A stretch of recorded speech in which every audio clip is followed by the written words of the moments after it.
Bonjour à tous. Le secrétaire d'État aux Affaires étrangères du Royaume d'Espagne a fait un don de matériel au ministère de l'Intérieur et de la Sécurité.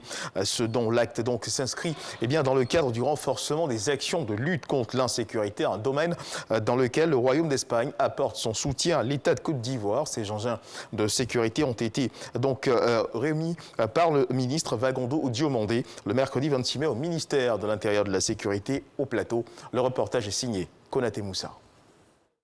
Formation des agents de sécurité, lutte contre le terrorisme et la migration irrégulière, des axes majeurs de la coopération ivoiro-espagnole.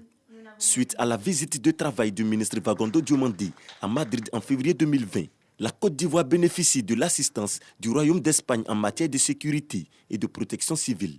Au-delà des paroles et des écrits, nous avions déjà matérialisé cette coopération par des actes forts. Ainsi, le 14 février 2014, le ministère espagnol de l'Intérieur a fait un don de 17 ordinateurs et de 11 caméras digitales au ministère ivoirien de l'Intérieur. Du 14 au 18 octobre 2019, un coup de renforcement des capacités dans le domaine de la lutte contre la cybercriminalité a eu lieu à Abidjan au profit de 15 agents de la direction de l'informatique et des traces technologiques. Du 18 au 22 novembre 2019, des cours sur l'immigration irrégulière, la fraude documentaire et le contrôle des frontières ont également eu lieu à Abidjan, en faveur de 30 agents de la police nationale. En 2020, le ministère espagnol de l'Intérieur nous a offert 8 véhicules tout-terrain, 29 ordinateurs et 12 imprimantes pour les forces de sécurité de la Côte d'Ivoire. Des acquis appelés à se renforcer. Présente en Côte d'Ivoire, la secrétaire d'État aux Affaires étrangères du Royaume d'Espagne fait don d'engins roulants et de matériel informatique.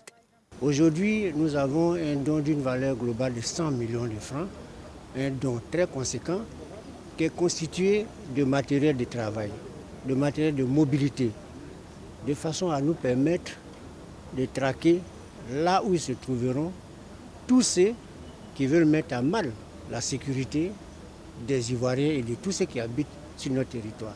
Travailler avec des partenaires, des amis, des pays, forte coopération est indispensable.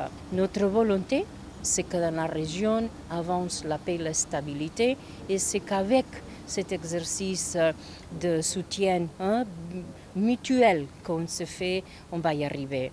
Après cette remise de matériel, la délégation conduite par Christina Galache a assisté à un spectacle de danse à l'INSAC. Voilà, des dons donc réceptionnés par le ministère de l'Intérieur et de la Sécurité. Le Conseil Coton Anacarde se donne les moyens d'une exploitation optimale de la zone industrielle dédiée à l'anacarde de la région du Poro en termes de matières premières disponibles. Dans cette optique, le centre de recherche de l'ATA a été visité pour se rendre compte de l'évolution de la recherche de variétés améliorées. De plus, le laboratoire d'analyse des sols a été inauguré. Les conditions de vie des populations font partie des investissements. Une pompe à énergie solaire a été remise aux populations de l'Élou. Les meilleurs agents de la Direction générale des impôts ont été distingués. Cette distinction, appelée prix de l'excellence, récompense les agents qui, dans l'accomplissement de leur mission, ont su faire preuve de rigueur et de professionnalisme. Paul Marcelin Kouakou a décroché le super prix moment de fête, mais aussi séance de vérité pour la Direction générale. Dans l'actualité internationale au Mali, l'ancien commandant des bataillons de forces spéciales, Assimi Goïta, a été déclaré hier vendredi président de transition par la Cour constitutionnelle, quelques jours après avoir mené un deuxième coup d'État contre le pouvoir civil. Comme pressenti depuis quelques jours, le colonel Assimi Goïta prend la tête de ce pays plongé dans la tourmente, 9 mois après avoir renversé avec d'autres colonels le président élu Ibrahim Boubacar Keïta.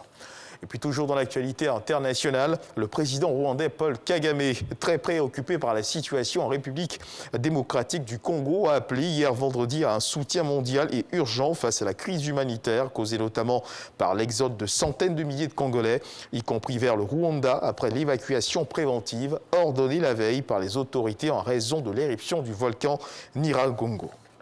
Et puis on termine avec cette information en sport. Deux clubs anglais, Manchester City et Chelsea, s'affrontent ce samedi en finale de la Ligue des Champions. Alors que les Citizens de Pep Guardiola font figure de favoris, les Blues de Chelsea de Thomas Tuchel ne vont pas manquer de livrer un duel acharné, rencontre à suivre absolument. C'est la fin donc de ce flash d'information. Merci de nous avoir suivis. Je vous retrouve à 13h pour le journal.